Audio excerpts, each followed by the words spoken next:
हमारी आज की कहानी का शीर्षक है गांव में आई चाउमीन। गांव में चाउमीन का चलन अभी अच्छे से नहीं आया था, लेकिन सुरेश शहर से चाउमीन बनाना सीखकर गांव में ठेला लगाता है। अरे ये केचुआ है क्या भैया? कैसे खाया जाता है? अरे नहीं नहीं, ये चाउमीन है। चाउमीन शहर में खाया जाता है। कितने की दे रहे हो सुरेश? 10 रुपए की प्लेट भरकर। तभी वहां शहर से पढ़ा एक लड़का आता है। जरा एक प्लेट चाउमीन तो देना। सुरेश उसे चाउमीन देता है। उसे चाउमीन खाता देख गांव वाले भी उससे चाउमीन ले लेते हैं और खाने लगते हैं। अरे वाह सुरेश भैया, कमाल की बनाए हो। 2 प्लेट मेरे बच्चों के लिए भी पैक कर दो। बस फिर क्या था, सुरेश का ठेला लगता है और चाउमीन खरीदने वालों की लाइन लग जाती है। तभी वहां से गांव का साहूकार होकर गुजरता है। और ये क्या भीड़ लगी है? लगता है झगड़ा हो गया है गांव में। चलूं मैं भी तो मजे ले लूं। अरे कहाँ है, इतनी भीड़ लगी है यहाँ? लड़ाई हो गई है क्या?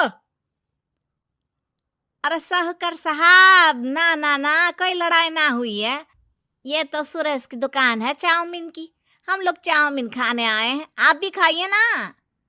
साहूकार चाउमीन खाता है और सुरेश की तरफ देखता है, जो सारे दिन के पैसे गिन रहा होता है। अरे सुरेश, क्या लागत है इस काम की?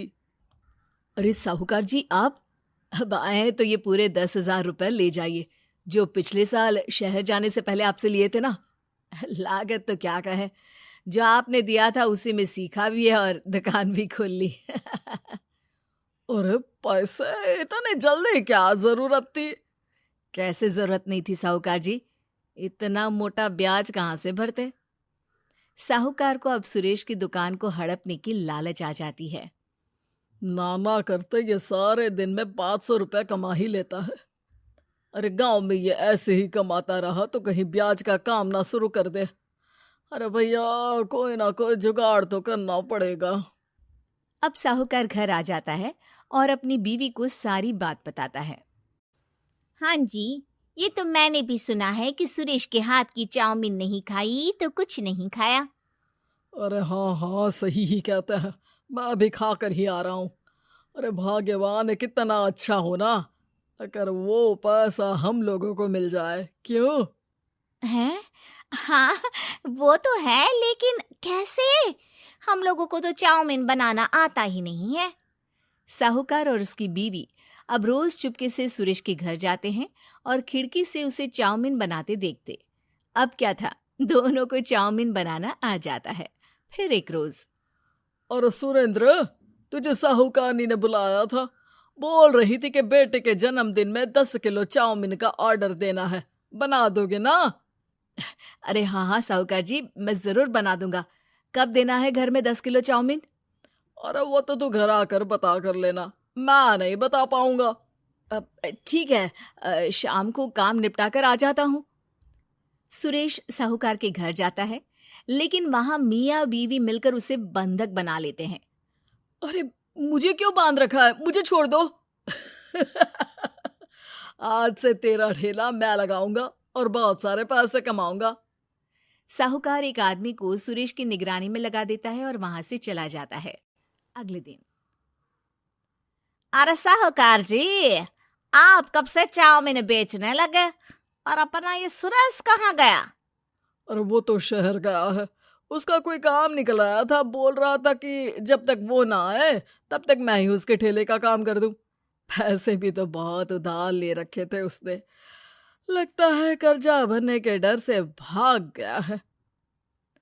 अरे पर वो तो बोल रहा था कि उसने सारा कर्जा उतार दिया है, और वो क्यों भागेगा? इतना तो कमा रहा था।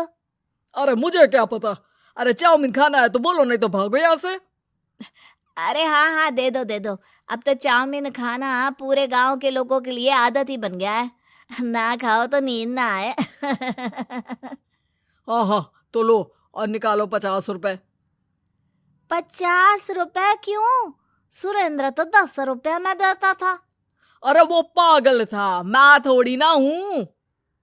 गांव वाले जिनको चाउमीन की लत लग गई थी वो करते भी क्या, दे दो और ये लो 50 रुपए।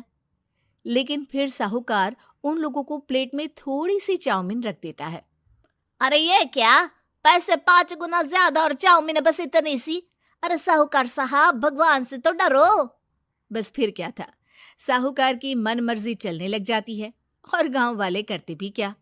एक रोज मुझे तो लगता है कि सुरेश को साहूकार ने मार डाला होगा, क्योंकि उसका काम इतना अच्छा चल रहा था, फिर वो क्यों जाता, और वो भी साहूकार के हवाले दुकान करके। ना बाबा ना। अगले रोज भाग्यवान, देखो तो जरा, इस सुरेश भी ना कितना पागल था। जिस काम से वो ज्यादा पैसे बना सकता था उससे इतने कम पैसे छाप रहा था। 50 रुपए प्लेट में भी गांव वाले खूब खा रहे हैं चाउमीन। हाँ जी, और जितने में वो लोगों को 10 प्लेट खिलाता था भर भर कर हम लोग उतने में 20 प्लेट बना रहे हैं। क्यों जी? वहीं सुरेश रोज भगवान से मांगता कि बस एक बार वो किसी तरह वहां से निकलने में कामयाब हो जाए, लेकिन उसकी हर कोशिश नाकामयाब होती।